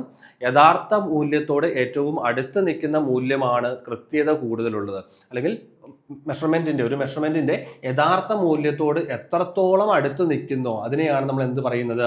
കൃത്യത എന്ന് പറയുന്നത്. ഒരു യഥാർത്ഥ മൂല്യത്തോട് എത്രത്തോളം അടുത്ത് നിൽക്കുന്നോ അതിനെയാണ് കൃത്യത എന്ന് പറയുന്നത്. സൂക്ഷ്മത എന്ന് പറയുന്നത് എത്രത്തോളം വിശദമായി ആ അളവ് രേഖപ്പെടുത്തിയിരിക്കുന്നു. അതായത് പോയിന്റ് കഴിഞ്ഞ് സ്ഥാനങ്ങളുടെ എണ്ണം എത്ര സ്ഥാനങ്ങളുടെ എണ്ണം കൂടുന്നോ അതനുസരിച്ച് അതിന്റെ സൂക്ഷ്മത കൂടുകയാണ്. എത്രത്തോളം കൃത്യമായി അല്ലെങ്കിൽ എത്രത്തോളം സൂക്ഷ്മമായി ആ അളവ് രേഖപ്പെടുത്തിയിരിക്കുന്നു അതിനെയാണ് എന്ത് വിളിക്കുന്നത്? നമ്മൾ സൂക്ഷ്മത അഥവാ എന്താണ് പറയുന്നത്? പ്രസിഷൻ എന്ന് പറയുന്നത്. അതായത് എത്ര പോയിന്റ്സ് അല്ലെങ്കിൽ എത്ര പരിധി വരെ അതിനെ രേഖപ്പെടുത്തിയിരിക്കുന്നു എന്നാണ് പറയുന്നത്. അപ്പോൾ അത് ക്ലിയർ ആണെന്ന് വിചാരിക്കുന്നു. സൂക്ഷ്മത, അക്യുറസി, അതുപോലെ തന്നെ പ്രസിഷൻ, കൃത്യത, സൂക്ഷ്മത എന്ന കൺസെപ്റ്റ് ക്ലിയർ ആണെന്ന് വിചാരിക്കുന്നു. അപ്പോൾ നമ്മുടെ ചോദ്യം ഏത് അളവിനാണ് സൂക്ഷ്മത കൂടുതൽ എന്നാണ് ചോദിച്ചിരിക്കുന്നത്. അപ്പോൾ ഇവിടെ നമുക്ക് പറയാൻ സാധിക്കും 5.55 ആണ്. ഇവിടെ ആൻസർ നമുക്ക് ഓപ്ഷൻ ബി ആണ് നമുക്ക് ഇവിടെ റൈറ്റ് ആൻസർ ആയിട്ട് എടുക്കാൻ സാധിക്കുന്നത്. അടുത്ത ക്വസ്റ്റ്യനിലേക്ക് പോകുന്നു. താഴെ തന്നിരിക്കുന്നവയിൽ നീളത്തിന്റെ യൂണിറ്റ് അല്ലാത്തത് ഏത്? താഴെ തന്നിരിക്കുന്നവയിൽ നീളത്തിന്റെ യൂണിറ്റ് അല്ലാത്തത് ഏത് എന്നാണ് ചോദ്യം. താഴെ തന്നിരിക്കുന്നവയിൽ നീളത്തിന്റെ യൂണിറ്റ് അല്ലാത്തത് പാഴ്സെക്ക്, പ്രകാശവർഷം, ചന്ദ്രശേഖർ പരിധി, അസ്ട്രോണമിക്കൽ യൂണിറ്റ്, ഇങ്ങനെ 4 ഓപ്ഷൻസ് ആണ് തന്നിരിക്കുന്നത്. നീളത്തിന്റെ യൂണിറ്റ് എന്ന് പറയുമ്പോൾ, നീളത്തെക്കുറിച്ച് പറയുമ്പോൾ നീളത്തിന്റെ SI യൂണിറ്റ് എന്ന് പറയുന്നത്, നീളം രേഖപ്പെടുത്താൻ ഉപയോഗിക്കുന്ന നീളത്തിന്റെ SI യൂണിറ്റ് എന്ന് പറയുന്നത് ആരാണ്? നീളം രേഖപ്പെടുത്താൻ ഉപയോഗിക്കുന്ന SI യൂണിറ്റ് എന്ന് പറയുന്നത് മീറ്റർ ആണ്. നീളം രേഖപ്പെടുത്താൻ ഉപയോഗിക്കുന്ന SI യൂണിറ്റ് ആണ് മീറ്റർ എന്ന് പറയുന്നത്. നീളത്തിന്റെ SI യൂണിറ്റ് മീറ്റർ ആണ്. ഇനി നോക്കുക, മറ്റു ഓപ്ഷൻസ് നോക്കുക. പാഴ്സെക്ക്, പ്രകാശവർഷം, ചന്ദ്രശേഖർ പരിധി, അസ്ട്രോണമിക്കൽ യൂണിറ്റ്. അതിൽ പാഴ്സെക്കിനെ കുറിച്ച് പറഞ്ഞു കഴിഞ്ഞാൽ പാഴ്സെക്ക് എന്ന് പറയുന്നത് നീളത്തിന്റെ യൂണിറ്റ് തന്നെയാണ്. നീളം രേഖപ്പെടുത്താൻ ഉപയോഗിക്കുന്ന ഏറ്റവും വലിയ യൂണിറ്റ്, അല്ലെങ്കിൽ ദൂരം അളക്കാൻ ഉപയോഗിക്കുന്ന ഏറ്റവും വലിയ യൂണിറ്റ് ആണ് പാഴ്സെക്ക് എന്ന് പറയുന്നത്. നമ്മുടെ ആകാശഗംഗകൾ തമ്മിലുള്ള, ഗാലക്സികൾ തമ്മിലുള്ള ദൂരമൊക്കെ അളക്കാൻ ഉപയോഗിക്കുന്ന യൂണിറ്റ് ആണ് ആരെന്ന് പറയുന്നത് പാഴ്സെക്ക്. അടുത്തത് പ്രകാശവർഷമാണ്. അത് തന്നെ ഡയറക്റ്റ് ചോദ്യമാണ്. പ്രകാശവർഷം എന്തിന്റെ യൂണിറ്റ് ആണെന്ന് ചോദിച്ചിട്ടുണ്ട്. പ്രകാശവർഷം എന്ന് പറയുന്നത് നീളം അഥവാ ദൂരത്തിന്റെ തന്നെ യൂണിറ്റ് ആണ്. നീളത്തിന്റെ അല്ലെങ്കിൽ ദൂരത്തിന്റെ യൂണിറ്റ് ആണ് ആരെന്ന് പറയുന്നത് പ്രകാശവർഷം എന്ന് പറയുന്നത്. നക്ഷത്രങ്ങൾ തമ്മിലുള്ള അകലം പ്രസ്താവിക്കുവാൻ ഉപയോഗിക്കുന്ന ഒരു യൂണിറ്റ് ആണ് ആര്? പ്രകാശവർഷം. അടുത്ത ഓപ്ഷൻ സി ആണ്, ചന്ദ്രശേഖർ പരിധിയാണ്. ചന്ദ്രശേഖർ പരിധി എന്ന് പറയുന്നത് പിണ്ഡം അഥവാ മാസിന്റെ യൂണിറ്റ് ആണ്. പിണ്ഡം അഥവാ മാസ് രേഖപ്പെടുത്തുവാൻ ഉപയോഗിക്കുന്ന യൂണിറ്റ് ആണ് ആരെന്ന് പറയുന്നത് ചന്ദ്രശേഖർ പരിധി എന്ന് പറയുന്നത്. പിണ്ഡം അഥവാ മാസ് അളക്കാൻ ഉപയോഗിക്കുന്ന, മാസ് രേഖപ്പെടുത്താൻ ഉപയോഗിക്കുന്ന യൂണിറ്റ് ആണ് ആരെന്ന് പറയുന്നത് ചന്ദ്രശേഖർ പരിധി എന്ന് പറയുന്നത്. അപ്പൊ ഇവിടെ നമുക്ക് ആൻസർ ആകുകയാണ്. അപ്പം നീളത്തിന്റെ യൂണിറ്റ് അല്ലാത്ത, ഓക്കെ, ചന്ദ്രശേഖർ പരിധി എന്ന് കിട്ടുന്നു. അതുപോലെ അസ്ട്രോണമിക്കൽ യൂണിറ്റ് ഉണ്ട്. അസ്ട്രോണമിക്കൽ യൂണിറ്റ് എന്ന് പറയുന്നതും എന്തിന്റെ തന്നെയാണ്? ദൂരം രേഖപ്പെടുത്താൻ ഉപയോഗിക്കുന്ന യൂണിറ്റ് തന്നെയാണ് കേട്ടോ. ദൂരം അളക്കാൻ ഉപയോഗിക്കുന്ന യൂണിറ്റ് ആണ്. ഗ്രഹങ്ങൾ തമ്മിലുള്ള ദൂരം, പ്ലാനറ്റ്സ് തമ്മിലുള്ള ദൂരം അഥവാ പ്ലാനറ്റ്സ് തമ്മിലുള്ള ദൂരം അളക്കാൻ ഉപയോഗിക്കുന്ന യൂണിറ്റ് ആണ് ഏത്? അസ്ട്രോണമിക്കൽ യൂണിറ്റ് എന്ന് പറയുന്ന അസ്ട്രോണമിക്കൽ യൂണിറ്റ്. ചന്ദ്രശേഖർ പരിധിയാണ്. അപ്പൊ നമുക്ക് ഇവിടെ ആൻസർ ആയിട്ട് പറയാൻ സാധിക്കുന്നത് ഒരു ചന്ദ്രശേഖർ പരിധി, ഒരു CSL എന്ന് പറയുന്നത് സൂര്യന്റെ പിണ്ഡത്തിന്റെ 1.44 മടങ്ങായിട്ട് നമുക്ക് പറയാൻ സാധിക്കും. അല്ലെങ്കിൽ 2.88 into 10⁻30 കിലോഗ്രാം ആണ് 1 ചന്ദ്രശേഖർ പരിധി എന്ന് പറയുന്നത്. ചന്ദ്രശേഖരനെ കുറിച്ച് പറയുകയാണെങ്കിൽ സുബ്രഹ്മണ്യം ചന്ദ്രശേഖറാണ് സയന്റിസ്റ്റ്. CV രാമന് ശേഷം ഭൗതിക ശാസ്ത്രത്തിന് നോബൽ സമ്മാനം ലഭിച്ച ഇന്ത്യൻ സയന്റിസ്റ്റ് ആണ് ആരെന്ന് പറയുന്നത് സുബ്രഹ്മണ്യം ചന്ദ്രശേഖർ. 1983 സുബ്രഹ്മണ്യം ചന്ദ്രശേഖറിന് എന്ത് ലഭിച്ചത്? നോബൽ സമ്മാനം ലഭിച്ചത് എന്ന് പറയുന്നത്. അപ്പൊ അത് ക്ലിയർ ആണെന്ന് വിചാരിക്കുകയാണ്. അടുത്ത ക്വസ്റ്റ്യനിലേക്ക് കടക്കുന്നു. ഭൂമിയെ ചുറ്റിക്കൊണ്ടിരിക്കുന്ന ചന്ദ്രന്റെ ആകെ ഊർജം എത്രയാണ്? ഭൂമിയെ ചുറ്റിക്കൊണ്ടിരിക്കുന്ന ഒരു ഉപഗ്രഹത്തെ സംബന്ധിച്ച് പറയുമ്പം ഭൂമിയെ ചുറ്റുന്ന ഒരു ഉപഗ്രഹത്തിന്റെ ആകെ ഊർജം എന്ന് പറയുന്നത് എപ്പോഴും നെഗറ്റീവ് ആയിരിക്കും. അപ്പോൾ ഇവിടെ ചന്ദ്രൻ എന്ന് പറയുന്നത് നമ്മുടെ ഉപഗ്രഹമാണ്. അപ്പോൾ നമുക്ക് ആൻസർ ആയിട്ട് എന്ത് പറയാൻ സാധിക്കും? നെഗറ്റീവ് എന്ന് പറയാൻ സാധിക്കും. ചന്ദ്രന്റെ ആകെ ഊർജം എന്ന് പറയുന്നതാണ് നെഗറ്റീവ് ആണ് വരുന്നത്. ഇനി അടുത്ത ക്വസ്റ്റ്യനിലേക്ക് നമ്മൾ കടക്കുകയാണ്. താഴെ തന്നിരിക്കുന്നവയിൽ നിന്നും പ്രകൃതിയിലെ അടിസ്ഥാന ബലം തിരഞ്ഞെടുക്കുക എന്നാണ് പറഞ്ഞിരിക്കുന്നത്. താഴെ തന്നിരിക്കുന്നവയിൽ നിന്നും പ്രകൃതിയിലെ അടിസ്ഥാന ബലം, ഫണ്ടമെന്റൽ ഫോഴ്സസ് ഇൻ നേച്ചർ. അപ്പോൾ ഭൂഗുരുത്വ ബലം, ഇലാസ്തിക ബലം, പുനഃസ്ഥാപന ബലം, റിസ്റ്റോറിംഗ് ഫോഴ്സ് അഥവാ പുനഃസ്ഥാപന ബലം, ദെൻ ഹർഷണ ബലമാണ് തന്നിരിക്കുന്നത്. പ്രകൃതിയിലെ അടിസ്ഥാന ബലങ്ങളെ കുറിച്ച് പറയുമ്പോഴത്തേക്ക് 4 അടിസ്ഥാന ബലങ്ങൾ എന്ന് പറയുന്നത്. അതിൽ തന്നെ 4 പേര് നമുക്കൊരു competitive exam point of view നമുക്ക് അറിഞ്ഞിരിക്കണമെന്നില്ല. 2 ചോദ്യങ്ങളാണ് അവിടുന്ന് എടുത്ത് ചോദിക്കുന്നത്. ഏറ്റവും ശക്തിയേറിയ ബലം ഏത്, ഏറ്റവും ശക്തി കുറഞ്ഞ ബലം ഏത്, പ്രകൃതിയിലെ അല്ലെങ്കിൽ weakest fundamental force, strongest fundamental force എന്നാണ് ചോദിക്കുന്നത്. തന്നിരിക്കുന്ന അനുസരിച്ച് പറയുമ്പം താഴെ തന്നിരിക്കുന്നവയിൽ നിന്നും പ്രകൃതിയിലെ അടിസ്ഥാന ബലം എന്ന് പറയുന്നത് നമ്മുടെ ഭൂഗുരുത്വ ബലമാണ്. ഓപ്ഷൻ എ ആണ് റൈറ്റ് ആൻസർ. ഭൂഗുരുത്വമാണ് പ്രകൃതി, ഈ ഓപ്ഷനകത്തുനിന്ന് നമുക്ക് പറയാവുന്ന അടിസ്ഥാന ബലം എന്ന് പറയുന്നത്. അപ്പോൾ ഏറ്റവും വീക്കസ്റ്റ് ഫണ്ടമെന്റൽ ഫോഴ്സ് എന്ന് പറയുന്നതും ആര് തന്നെയാണ്? ഭൂഗുരുത്വ ബലമാണ്. ഇലാസ്തിക ബലം എന്ന് പറയുന്നത് ഒരു വസ്തുവിലേക്ക് നമ്മളൊരു ബാഹ്യബലം പ്രയോഗിക്കുമ്പോൾ ആ വസ്തുവിന്റെ യഥാർത്ഥ ആകൃതി പുനഃസ്ഥാപിക്കത്തക്ക വിധത്തിൽ ആ വസ്തുവിനുള്ളിൽ നിന്ന് ഉളവാകുന്ന ഒരു ബലമാണ് എന്തെന്ന് പറയുന്നത് ഇലാസ്തിക ബലമെന്നും ആ ബലം ചെലുത്താനുള്ള വസ്തുക്കളുടെ കഴിവിനെയാണ് നമ്മൾ ഇലാസ്തികത എന്ന് പറയുന്നത്. അപ്പം ഇലാസ്തികതയെ കുറിച്ച് പറയുമ്പം നമ്മുടെ റബ്ബർ, അതുപോലെ തന്നെ ഗ്ലാസ്, സ്റ്റീൽ, ഇതൊക്കെ പല മെറ്റീരിയൽസ് ഉണ്ട് ഇലാസ്റ്റിക് ആയിട്ട്. ഏറ്റവും ഇലാസ്തികതയുള്ള വസ്തു എന്ന് പറയുന്നത് സ്റ്റീലാണ്. റബ്ബറിനെക്കാട്ടിലും ഇലാസ്തികതയുള്ള വസ്തുവാണ് എന്ന് പറയുന്നത് സ്റ്റീൽ എന്ന് പറയുന്നത്. ദെൻ ഹർഷണമാണ് ചലനത്തെ എതിർക്കുന്ന ഒരു ബലമാണ്. ചലിച്ചുകൊണ്ടിരിക്കുന്ന ഒരു വസ്തുവിന്റെ ചലനത്തെ എതിർക്കത്തക്ക വിധത്തിൽ, ചലനാവസ്ഥയിലിരിക്കുന്ന ഒരു വസ്തുവിന്റെ ചലനത്തെ എതിർക്കത്തക്ക വിധത്തിൽ ആ വസ്തു ചലിക്കുന്ന പ്രതലത്തിന് സമാന്തരമായിട്ട് വസ്തുവിന്റെ ചലന ദിശയ്ക്ക് എതിർ ദിശയിൽ അനുഭവപ്പെടുന്ന ബലമാണ് ആരെന്ന് പറയുന്നത്? ഹർഷണ ബലം എന്ന് പറയുന്നത്.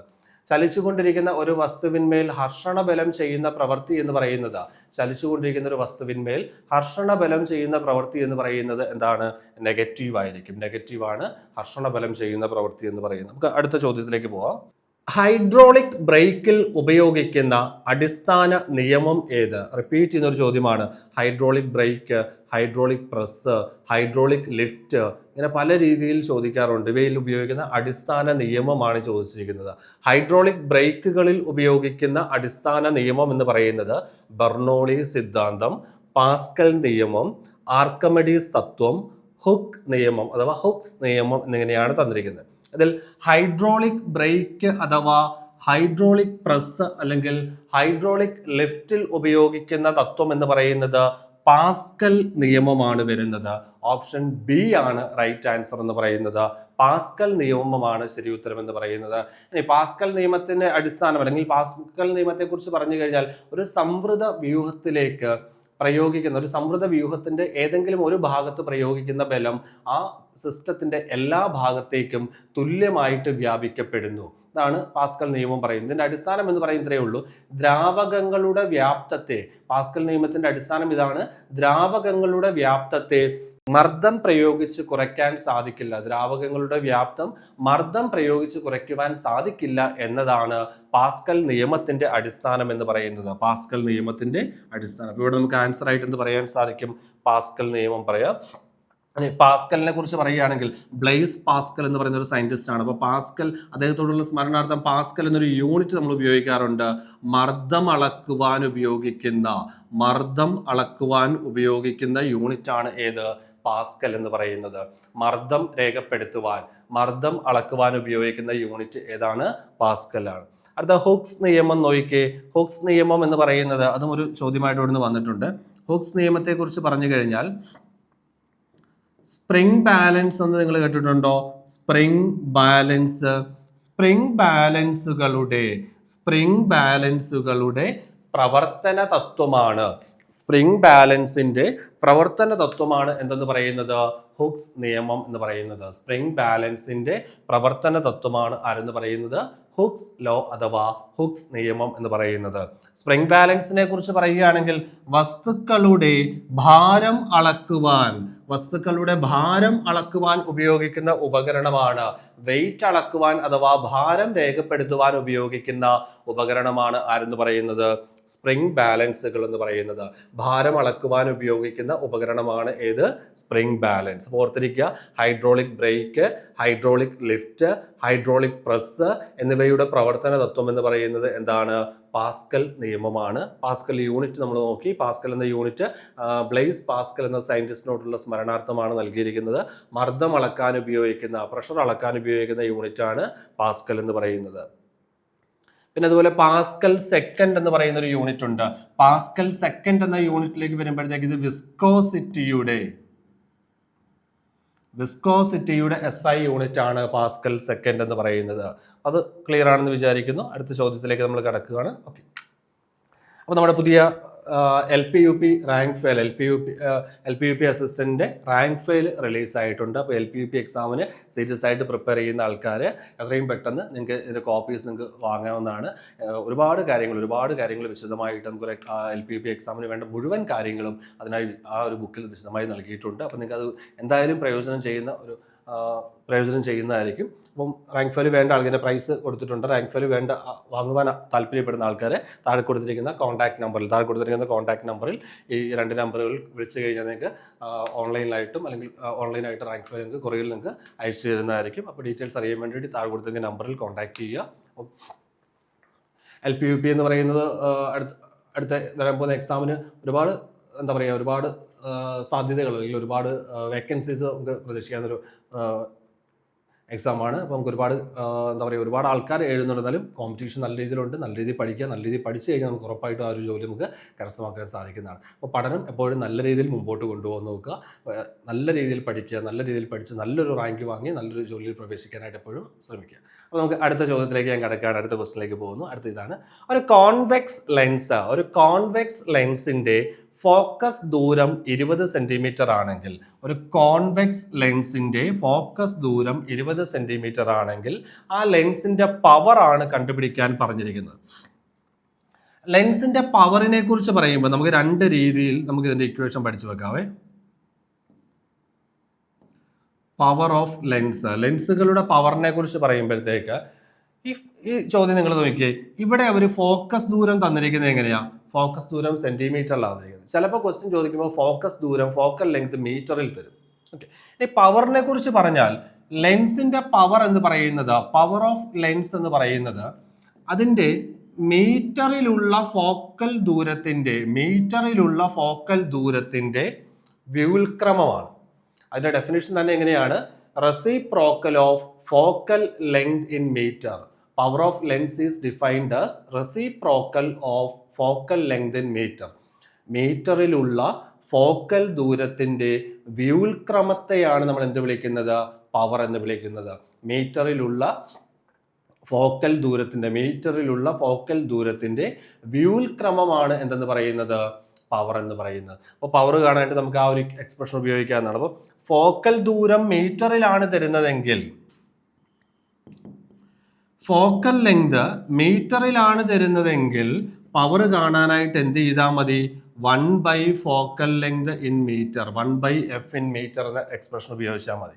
എന്നാൽ അതേ സ്ഥാനത്ത് ഫോക്കൽ ദൂരം എന്ന് പറയുന്നത് സെന്റിമീറ്ററിൽ തരികയാണ്. അപ്പൊ നിങ്ങൾ ഈ സെന്റിമീറ്ററിനെ മീറ്റർ ആക്കാനൊന്നും പോകണ്ട. അത് മോഡിഫൈ ചെയ്തുള്ള ഇക്വേഷൻ ഡയറക്റ്റ് ഞാൻ പറഞ്ഞുതരാം, അതങ്ങ് ഉപയോഗിച്ചാൽ മതി. ഫോക്കൽ ദൂരം സെന്റിമീറ്ററിലാണ് തരുന്നതെങ്കിൽ ലെൻസിന്റെ പവർ എന്ന് പറയുന്നത് 100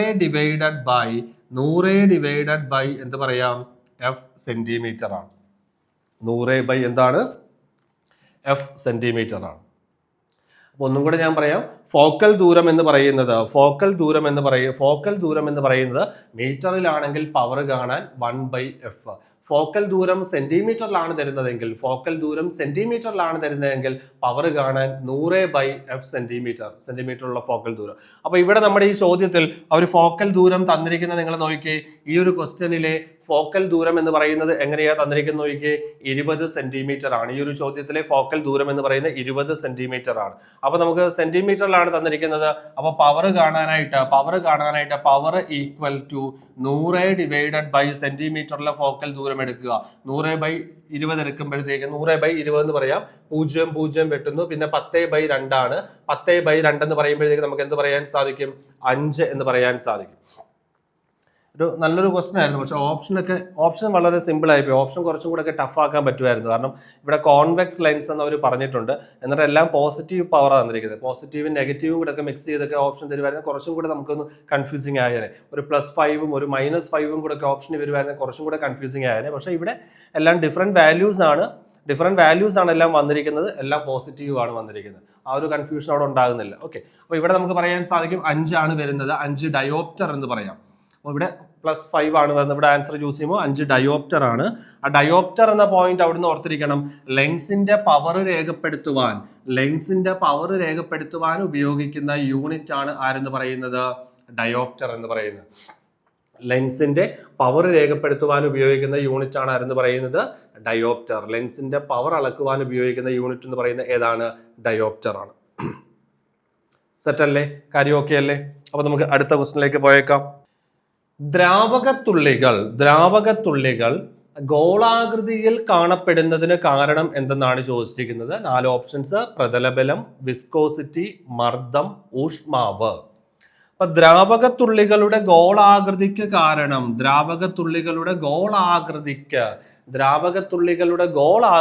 കാരണം എന്ന് പറയുന്നത് എന്താണ്? സർഫസ് ടെൻഷൻ ആണ്. ദ്രാവകത്തുള്ളികൾ ഗോളാകൃതിയിൽ കാണപ്പെടുന്നതിന് കാരണമായിട്ടുള്ള ബലം എന്ന് പറയുന്നത് സർഫസ് ടെൻഷൻ അഥവാ പ്രതല ബലമാണ്. സർഫസ് ടെൻഷൻ അഥവാ എന്താണ്? പ്രതലബലമാണ് ദ്രാവകത്തുള്ളികളുടെ ഗോളാകൃതിക്ക് കാരണം. അപ്പൊ ദ്രാവകത്തുള്ളികൾ ഗോളാകൃതിയിൽ കാണപ്പെടുന്നതിന് കാരണം സർഫസ് ടെൻഷൻ എന്ന് പറഞ്ഞു. സർഫസ് ടെൻഷനെ കുറിച്ച് പറയുമ്പോൾ അതിന് കാരണം എന്ന് പറയുന്ന കൊഹിഷൻ ബലമാണ്. ഒരേ ഇനം തന്മാത്രകൾ തമ്മിലുള്ള ആകർഷണ ബലം, കൊഹിഷൻ ബലമാണ് അതിന് കാരണം എന്ന് പറയുന്നത്. അപ്പൊ ഇവിടെ നമുക്ക് ആൻസർ പ്രതലബലം അഥവാ സർഫസ് ടെൻഷൻ പറയാം. സർഫസ് ടെൻഷന്റെ യൂണിറ്റും കൂടെ പഠിച്ചു വെക്കാൻ നല്ലതായിരിക്കും. റിപ്പീറ്റ് ചെയ്യുന്ന ഒരു ചോദ്യമാണ്. പ്രതലബലത്തെ നമ്മൾ ഡിഫൈൻ ചെയ്യുന്നത്, സർഫസ് ടെൻഷനെ നമ്മൾ ഡിഫൈൻ ചെയ്യുന്നത് ഇങ്ങനെയാണ്: ഫോഴ്സ് ഡിവൈഡഡ് ബൈ ലെങ്ത് ആണ്. ഫോഴ്സ് ഡിവൈഡഡ് ബൈ എന്താണ്? ലെങ്ത് ആണ് സർഫസ് ടെൻഷൻ എന്ന് പറയുന്നത്.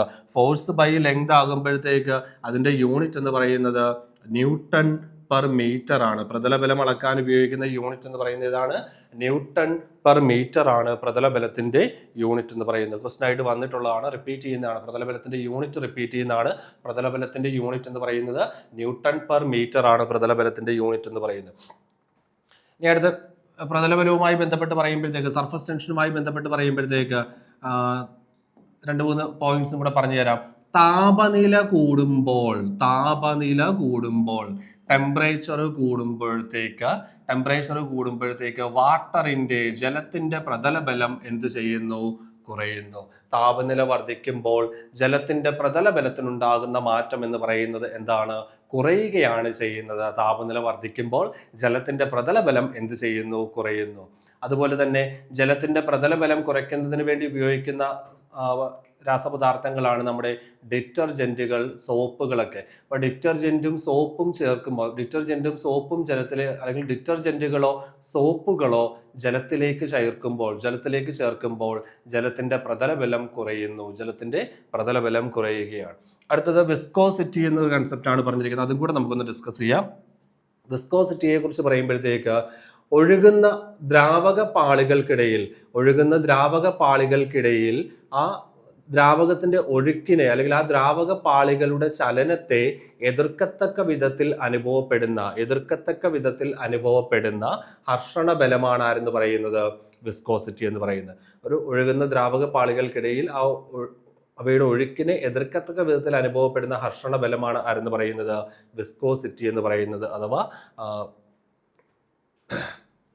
ശ്വാനബലം എന്ന് പറയുന്നത്. വിസ്കോസിറ്റി അഥവാ എന്താണ്? ശ്വാനബലം. വിസ്കോസിറ്റിയുടെ യൂണിറ്റ് ചോദിക്കാറുണ്ട്. CGS യൂണിറ്റ് എന്ന് പറയുന്നത് പോയിസ് ആണ്, POISC. വിസ്കോസിറ്റി രേഖപ്പെടുത്താൻ ഉപയോഗിക്കുന്ന വിസ്കോസിറ്റിയുടെ CGS യൂണിറ്റ് എന്ന് പറഞ്ഞ ക്വസ്റ്റ്യൻ വന്നിട്ടുണ്ട്, പോയിസ് ആണ്. SI യൂണിറ്റ് എന്ന് പറയുന്നത് പാസ്കൽ സെക്കൻഡ് ചോദ്യം വരുന്നതാണ്, നോട്ട് ചെയ്ത് വെക്കണം. ഈ വിസ്കോസിറ്റിയും താപനിലയും തമ്മിലുള്ള ബന്ധം പറയുകയാണെങ്കിൽ, താപനില കൂടുമ്പോഴത്തേക്ക് ദ്രാവകങ്ങളുടെ, ലിക്വിഡ്സിന്റെ വിസ്കോസിറ്റി കുറയുകയും, ദ്രാവകങ്ങളുടെ വിസ്കോസിറ്റി കുറയുകയും വാതകങ്ങളുടെ വിസ്കോസിറ്റി കൂടുകയും ചെയ്യുന്നു. താപനില കൂടുമ്പോൾ ദ്രാവകങ്ങളുടെ വിസ്കോസിറ്റി കുറയുകയും വാതകങ്ങളുടെ വിസ്കോസിറ്റി കൂടുകയും ചെയ്യുന്നു. അത്രയും കാര്യങ്ങൾ അവിടെ നിന്ന് മനസ്സിലാക്കി വെക്കുക. അടുത്ത ചോദ്യത്തിലേക്ക് കടക്കുകയാണ്. അടുത്ത ക്വസ്റ്റ്യനിലേക്ക് നമ്മൾ പോകുന്നു. അടുത്ത ചോദ്യം എങ്ങനെയാണ്? ഉയർന്ന പ്രദേശങ്ങളിൽ ജീവിക്കുന്ന ആളുകൾക്ക് ആഹാരം പാകം ചെയ്യുവാൻ പ്രഷർ കുക്കർ അത്യാവശ്യമാണ്. ഇതിന് കാരണം ഉയർന്ന പ്രദേശങ്ങളിൽ ഡാഷ്. നമ്മുടെ നല്ലൊരു ചോദ്യമാണ്. ഒരു SCRT ക്വസ്റ്റ്യൻ ആണ്. ഉയർന്ന പ്രദേശങ്ങളിൽ ജീവിക്കുന്ന ആളുകൾക്ക് ആഹാരം പാകം ചെയ്യുവാൻ പ്രഷർ കുക്കർ അത്യാവശ്യമാണ്. ഇതിന് കാരണം ഉയർന്ന പ്രദേശങ്ങളിൽ, ഓപ്ഷൻസ് നോക്കുക, മർദ്ദം കൂടുതലാണ്, ഊഷ്മാവ് കൂടുതലാണ്, മർദ്ദം കുറവാണ്. ഇതിലേതാണ്? ഉയർന്ന പ്രദേശങ്ങളിൽ എന്താണ് സംഭവിക്കുന്നത്? ഉയർന്ന പ്രദേശങ്ങളിൽ മർദ്ദം കുറവായതുകൊണ്ട് തന്നെ മർദ്ദം കുറയുമ്പോഴത്തേക്ക് ജലത്തിന്റെ തിളനില കുറയും. മർദ്ദം കുറയുന്നതിന്റെ ഫലമായിട്ട് എന്ത് സംഭവിക്കുന്നു? ജലത്തിന്റെ തിളനില കുറയുകയും ജലം 100 ഡിഗ്രിയിൽ താഴെ തിളയ്ക്കുകയും ചെയ്യും. അപ്പൊ ജലം 100 ഡിഗ്രി താപനിലയ്ക്ക് താഴെ തിളയ്ക്കുകയും ചെയ്യും. അപ്പം ആഹാരം നല്ല രീതിയിൽ പാകം ചെയ്യാൻ, അല്ലെങ്കിൽ ആഹാരം നല്ല രീതിയിൽ വേകുവാനുള്ള സാധ്യത കുറവാണ്. അപ്പോൾ ആ ഒരു സാഹചര്യം ഒഴിവാക്കുന്നതിന് വേണ്ടിയാണ് ഉയർന്ന പ്രദേശങ്ങളിൽ ജീവിക്കുന്ന ആളുകൾ എന്ത് ചെയ്യുന്നത്? ആഹാരം പാകം ചെയ്യുവാൻ അവർക്ക് എന്താ ആവശ്യമായിട്ടുള്ളത്? പ്രഷർ കുക്കർ അല്ലെങ്കിൽ അത്യാവശ്യമായിട്ട് ഉള്ളതെന്ന് പറയുന്നത്. പ്രഷർ കുക്കറിനെ കുറിച്ച് പറയുമ്പോഴത്തേക്ക് പ്രഷർ കുക്കറിനുള്ളിൽ ഇപ്പൊ നമ്മൾ ജലത്തെ കുറിച്ച് പറയുകയാണെങ്കിൽ ജലത്തിന്റെ തിളനില എന്ന് പറയുന്നത് നിങ്ങൾക്കറിയാം, ജലത്തിന്റെ തിളനില എന്ന് പറയുന്നത് 100 ഡിഗ്രി സെൽഷ്യസ് ആണ്. ശരിയല്ലേ? ജലത്തിന്റെ തിളനില എന്ന് പറയുന്നത് എത്രയാണ്? 100 ഡിഗ്രി സെൽഷ്യസ് ആണ് ജലത്തിന്റെ തിളനില എന്ന് പറയുന്നത്. എന്നാൽ പ്രഷർ കുക്കറിന് ഉള്ളിൽ ജലം തിളയ്ക്കുന്ന താപനില എന്ന് പറയുന്നത് 120 ഡിഗ്രി സെൽഷ്യസ് ആണ്. പ്രഷർ കുക്കറിന് ഉള്ളിൽ ജലം തിളയ്ക്കുന്ന താപനില എന്ന് പറയുന്നത് എത്രയാണ്? 120 ഡിഗ്രി സെൽഷ്യസിലാണ് പ്രഷർ കുക്കറിനുള്ളിൽ ജലം തിളയ്ക്കുന്നത്. ഓക്കെ, അപ്പൊ അത്രയും കാര്യങ്ങൾ. ഇവിടുന്ന് തന്നെ 3 ക്വസ്റ്റ്യൻസ്. ജലത്തിന്റെ തിളനില പോലും ഡയറക്റ്റ് ക്വസ്റ്റൻ ആയിട്ട് വന്നിട്ടുണ്ട്. ജലത്തിന്റെ തിളനില എന്ന് പറയുന്നത് 100 ഡിഗ്രി സെൽഷ്യസ് ആണ്. പ്രഷർ കുക്കറിനുള്ളിൽ ജലം തിളയ്ക്കുന്നത് ഉയർന്ന താപനിലയിലാണ്. പ്രഷർ കുക്കറിനുള്ളിൽ ജലം തിളയ്ക്കുന്ന താപനില എന്ന് പറയുന്നത് എത്രയാണ്? 120 ഡിഗ്രി സെൽഷ്യസിലാണ്. 120 ഡിഗ്രി സെൽഷ്യസിലാണ് പ്രഷർ കുക്കറിനുള്ളിൽ ജലം തിളയ്ക്കുന്നത് എന്ന് പറയുന്നത്. അടുത്തൊരു ചോദ്യത്തിലേക്ക് നമ്മൾ കിടക്കുകയാണ്. നമ്മുടെ പ്രവൃത്തിയുമായി ബന്ധപ്പെട്ട ഒരു ക്വസ്റ്റൻ ആണ്. തലയിൽ ചുമടുമായി നടന്നു നീങ്ങുന്ന ഒരാൾ ചെയ്യുന്ന പ്രവൃത്തി എന്തായിരിക്കും? അപ്പൊ പ്രവൃത്തിയുടെ ഡിഫറെന്റ് ടൈപ്സ് ഓഫ് വർക്ക്, പ്രവൃത്തി പോസിറ്റീവ് പ്രവൃത്തി, നെഗറ്റീവ് പ്രവൃത്തി, zero work, positive work, negative work, zero work എന്നതിനെ അടിസ്ഥാനമാക്കിയുള്ള ഒരു ചോദ്യമാണ്. പ്രവൃത്തിയെ നമുക്ക് 3 ടൈപ്പായിട്ട് ക്ലാസിഫൈ ചെയ്യാൻ സാധിക്കും. പ്രവൃത്തിയെ നമുക്ക് ഇങ്ങനെ പറയാൻ സാധിക്കും, work equal to force into displacement എന്ന് പറയാം. ഫോഴ്സ് ഇൻറ്റു ഡിസ്പ്ലേസ്മെന്റ് എന്ന് പറയാം. അതല്ലെങ്കിൽ W ഈക്വൽ ടു പ്രവൃത്തി equal to FS cos theta എന്ന് പറയാൻ സാധിക്കും. പ്രവൃത്തി ഈക്വൽ ടു എന്ന് പറയാം FS കോസ് തീറ്റ എന്ന് പറയാൻ സാധിക്കും. പ്രവൃത്തി എപ്പോഴാണ് പോസിറ്റീവ് ആകുന്നതെന്ന് ചോദിച്ചു കഴിഞ്ഞാൽ, നമ്മൾ പ്രയോഗിക്കുന്ന ബലവും വസ്തുവിനുണ്ടാകുന്ന സ്ഥാനാന്തരവും ഒരേ ദിശയിലാണെങ്കിൽ, സെയിം ഡയറക്ഷനിൽ ആണെങ്കിൽ അവിടുത്തെ പ്രവൃത്തി എന്ന് പറയുന്നത് എന്തായിരിക്കും? പോസിറ്റീവാണ്. ബലവും സ്ഥാനാന്തരവും ഒരേ ദിശയിലാണെങ്കിൽ പ്രവൃത്തി എന്ന് പറയുന്നത് എന്തായിരിക്കും? പോസിറ്റീവ് ആയിരിക്കും. ക്ലിയർ ആണല്ലോ? ഇനി ഈ പ്രയോഗിക്കുന്ന ബലത്തിന് എതിർദിശയിലാണ് വസ്തുവിന് സ്ഥാനാന്തരം ഉണ്ടാകുന്നതെങ്കിൽ അവിടുത്തെ പ്രവൃത്തി എന്ന് പറയുന്നത് നെഗറ്റീവ് ആയിരിക്കും. ബലം പ്രയോഗിക്കുന്നതിന് എതിർദിശയിലാണ് സ്ഥാനാന്തരം ഉണ്ടാകുന്നതെങ്കിൽ പ്രവൃത്തി നെഗറ്റീവ് ആയിരിക്കും. ഇനി പ്രവൃത്തി 0 ആകാനുള്ള കണ്ടീഷൻ, നമ്മൾ ബലം പ്രയോഗിച്ചിട്ടും വസ്തുവിന് സ്ഥാനാന്തരം ഒന്നും ഉണ്ടാകുന്നില്ല, അല്ലെങ്കിൽ അതൊരു പോസിബിലിറ്റി. ബലം പ്രയോഗിച്ചിട്ടും സ്ഥാനാന്തരം ഒന്നും ഉണ്ടാകുന്നില്ലെങ്കിൽ പ്രവൃത്തി 0. ഇനി ബലം പ്രയോഗിക്കുന്നു, സ്ഥാനാന്തരവും ഉണ്ടാകുന്നു. പ്രയോഗിക്കുന്ന ബലത്തിന് ലംബമായിട്ട് പെർപെൻഡിക്കുലർ ആയിട്ടാണ് വസ്തുവിന് സ്ഥാനാന്തരം ഉണ്ടാകുന്നതെങ്കിൽ, അതായത് എഫും എസും പെർപെൻഡിക്കുലർ ആണെങ്കിൽ, അല്ലെങ്കിൽ എഫും എസും തമ്മിലുള്ള കോണളവ് തീറ്റ എന്ന് പറയുന്നത് 90 ഡിഗ്രി ആണെങ്കിൽ അവിടുത്തെ പ്രവൃത്തി എന്ന് പറയുന്നത് എന്തായിരിക്കും? 0 ആയിരിക്കും. ഇനി നമ്മുടെ ചോദ്യം നമുക്ക് നോക്കാം, നമ്മുടെ ക്വസ്റ്റ്യൻ നോക്കാം. തലയിൽ ചുമടുമായി നടന്നു നീങ്ങുന്ന ഒരാൾ ചെയ്യുന്ന പ്രവൃത്തി. അപ്പൊ തലയിൽ ചുമടുമായി നടന്നു നീങ്ങുന്ന ഒരാൾ, നമുക്ക് ഒരാളെ നോക്കാം. തലയിൽ ചുമടുമായിട്ട് ഒരാൾ നടന്നു നീങ്ങുകയാണ്. തലയിൽ ഒരു ലോഡ് വെച്ചിട്ടുണ്ട്. ആ ഒരു ചുമടുമായി ഒരാൾ നടന്നു നീങ്ങുകയാണ്. അപ്പൊ ഇങ്ങോട്ട് നടന്നു നീങ്ങുന്നു വിചാരിക്കുക. അപ്പൊ അയാൾക്കുണ്ടാകുന്ന സ്ഥാനാന്തരം ഈ ദിശയിലാണ്. അപ്പൊ ഈ തലയിലിരിക്കുന്ന ഈ ചുമടിനെ താങ്ങി നിർത്തുന്നതിന് വേണ്ടി അയാൾ ചെയ്യുന്ന പ്രവൃത്തി എന്ന് പറയുന്നത്, അല്ലെങ്കിൽ ആ ചുമടിനെ താങ്ങി നിർത്തുന്നതിന് വേണ്ടി അയാൾ പ്രയോഗിക്കുന്ന ബലം എന്ന് പറയുന്നത് ഈ ദിശയിലാണ്. അപ്പൊ ഈ ദിശയിൽ ബലം പ്രയോഗിച്ചു, ഈ ദിശയിൽ സ്ഥാനാന്തരം ഉണ്ടായി. അപ്പൊ നിങ്ങൾ നോക്കിക്കേ, അപ്പൊ ഇവിടുത്തെ ബലവും സ്ഥാനാന്തരവും എങ്ങനെയാണ്? ലംബമായിട്ടാണ്, അല്ലെങ്കിൽ പെർപെൻഡിക്കുലർ ആണ്, അല്ലെങ്കിൽ ആംഗിൾ എന്ന് പറയുന്നത് 90 ഡിഗ്രി ആണ്. അപ്പോൾ ബലം പ്രയോഗിക്കുന്ന ബലത്തിന് ലംബമായിട്ടാണ് ഇവിടെ സ്ഥാനാന്തരം സംഭവിക്കുന്നത്. അപ്പോൾ ഇവിടുത്തെ പ്രവൃത്തി എന്ന് പറയുന്നത് നമുക്ക് എന്തായിട്ട് പറയാൻ സാധിക്കും? 0 ആയിട്ട് പറയാൻ സാധിക്കും. ഇവിടുത്തെ പ്രവൃത്തി എന്ന് പറയുന്നത് എന്തായിട്ട് പറയാൻ സാധിക്കും? 0 ആയി നമുക്ക് പറയാൻ സാധിക്കുന്നതാണ് ഈ സാഹചര്യത്തിലെ പ്രവൃത്തി എന്ന് പറയുന്നത്. അടുത്തൊരു 2-3 സാഹചര്യങ്ങൾ ഞാൻ പറയാം. അവിടുത്തെ പ്രവൃത്തി എന്താണെന്ന് അല്ലെങ്കിൽ നമുക്കൊന്ന് അനലൈസ് ചെയ്ത് നോക്കാം. ഒരു കെട്ടിടത്തിന് മുകളിൽ നിന്നും താഴേക്ക് പതിക്കുന്ന ഒരു വസ്തു, അല്ലെങ്കിൽ നിർബാധം താഴേക്ക് പതിക്കുന്ന ഒരു വസ്തു, ഗുരുത്വാകർഷണ ബലത്തിന് വിധേയമായി താഴേക്ക് പതിക്കുന്ന ഒരു വസ്തുവിൽ, അല്ലെങ്കിൽ നിർബാധം താഴേക്ക് പതിക്കുന്ന ഒരു വസ്തുവിൽ ഗുരുത്വാകർഷണ ബലം ചെയ്യുന്ന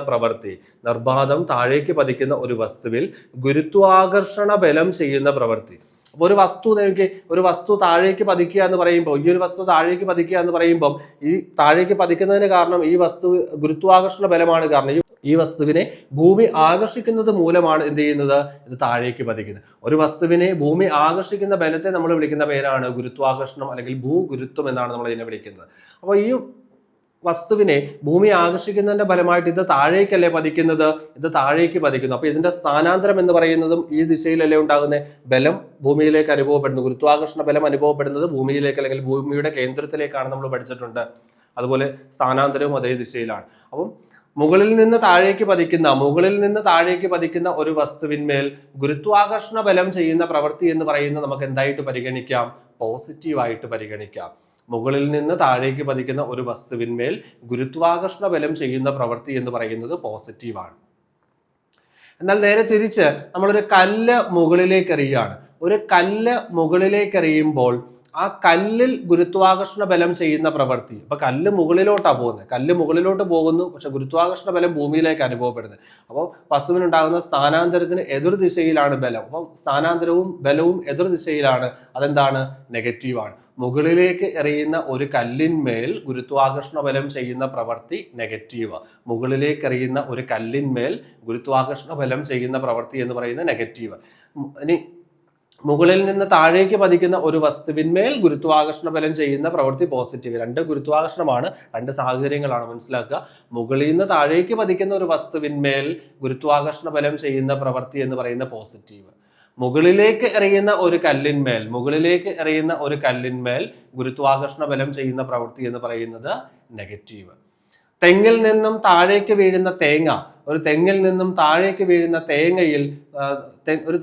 തേങ്ങ താഴേക്ക് വീഴുമ്പോൾ അവിടെ ഗുരുത്വാകർഷണ ബലം ചെയ്യുന്ന പ്രവൃത്തി എന്ന് പറയുന്നത് എന്തായിരിക്കും, അത് പോസിറ്റീവാണ്. തേങ്ങ താഴേക്ക് വീഴുന്നു, അതിന് ഭൂമി ആകർഷിക്കുന്നു, ഗുരുത്വാകർഷണ ബലം മൂലമാണ് അത് താഴേക്ക് പതിക്കുന്നത്. അവിടുത്തെ എന്തായിട്ട് പറയാൻ നമുക്ക് പോസിറ്റീവായിട്ട് പറയാൻ സാധിക്കും. ഓക്കെ, ആ സിറ്റുവേഷൻ ക്ലിയർ ആണെന്ന് വിചാരിക്കുന്നു. തലയിൽ ചുമടുമായി നിരപ്പായ ഒരു പ്രതലത്തിലൂടെ ഒരാൾ നടന്നു നീങ്ങുന്നു. അയാൾ ചെയ്യുന്ന പ്രവൃത്തി എന്താണ്, പോസിറ്റീവാണ്. നമ്മളൊരു സൂപ്പർ മാർക്കറ്റിൽ പോയി സാധനങ്ങളൊക്കെ വാങ്ങി ട്രോളിയിൽ വെച്ചുകൊണ്ട് ട്രോളിയും തള്ളിക്കൊണ്ട് നമ്മൾ പോവുകയാണ്. അപ്പം ട്രോളി തള്ളിക്കൊണ്ട് പോകുമ്പോഴത്തേക്ക് നമ്മൾ അവിടെ കൊടുക്കുന്ന ബലത്തിന്റെ അതേ ദിശയിലാണ് ഇത് ചലിക്കുന്നത് പറയുന്നത്, ശരിയല്ലേ? കൊടുക്കുന്ന ബലത്തിന്റെ അതേ ദിശയിലാണ് ഇത് ചലിക്കുന്നത്. അപ്പൊ ബലവും സ്ഥാനാന്തരവും ഒരേ ദിശയിലാണ്. അവിടുത്തെ പ്രവൃത്തി എന്ന് പറയുന്നത് എന്താണ്, പോസിറ്റീവാണ്. അടുത്തൊരു സാഹചര്യം നമുക്ക് നോക്കാം. അപ്പൊ ഞാനൊരു ബാഗും തോളിൽ ഇട്ടുകൊണ്ട് ഞാനൊരു ബസ് സ്റ്റോപ്പിൽ ബസ് കാത്തു നിൽക്കുകയാണ്. അപ്പൊ ഞാൻ ഈ ബാഗിൽ ചെയ്യുന്ന പ്രവൃത്തി, അപ്പോൾ ഈ ബാഗിനെ ഉയർത്തിപ്പിടിക്കുവാൻ വേണ്ടിയിട്ട്, അല്ലെങ്കിൽ ഞാനൊരു ബാഗ് കയ്യിൽ പിടിച്ചുകൊണ്ട് ബസ് സ്റ്റോപ്പിൽ നിൽക്കുമ്പോൾ ഈ ബാഗിനെ ഉയർത്തിപ്പിടിക്കുവാൻ വേണ്ടിയിട്ട് ഞാൻ ഗുരുത്വാകർഷണ ബലത്തിനെതിരെ ഒരു ബലം പ്രയോഗിക്കുന്നുണ്ട്. പക്ഷേ ഈ ബാഗുമായിട്ട് ഞാൻ ആ ബസ് സ്റ്റോപ്പിൽ നിൽക്കുക എന്ന് പറയുമ്പോൾ, ബസ് സ്റ്റോപ്പിൽ നിൽക്കുമ്പം ഞാൻ അവിടെ അനങ്ങുന്നില്ല, ചലിക്കുന്നില്ല, എൻ്റെ സ്ഥാനാന്തരം 0 ഈ ബാഗിനെ ഉയർത്തിപ്പിടിക്കുവാൻ ഞാൻ ബലം പ്രയോഗിക്കുന്നുണ്ടെങ്കിലും അവിടെ ഡിസ്പ്ലേസ്മെന്റ്, അവിടുത്തെ സ്ഥാനാന്തരം എന്ന് പറയുന്നത് എന്താണ്, സ്ഥാനാന്തരം എന്ന് പറയുന്നത് അവിടെ 0ആണ്. സ്ഥാനാന്തരം 0 ആയതുകൊണ്ട് നമുക്ക് പറയാൻ സാധിക്കും അവിടുത്തെ പ്രവൃത്തി എന്ന് പറയുന്നത് എന്തായിരിക്കും, 0 എന്ന് പറയാൻ സാധിക്കും. അടുത്ത ഒരു ചോദ്യത്തിലേക്ക് നമ്മൾ കടക്കുകയാണ്. ഈ ഒരു ക്വസ്റ്റ്യൻ കൂടെ ഡിസ്കസ് ചെയ്ത് നമുക്ക് ഈ ഒരു സെഷൻ നമുക്ക് വൈൻഡപ്പ് ചെയ്യാം. ചോദ്യം ഇങ്ങനെയാണ്: ഒരു കേന്ദ്രീകൃത ദ്രവത്തിൽ പ്രയോഗിക്കുന്ന മർദ്ദം ആ ദ്രവത്തിന്റെ എല്ലാ ദിശയിലേക്കും ഒരേ അളവിലേക്ക് വ്യാപിക്കും.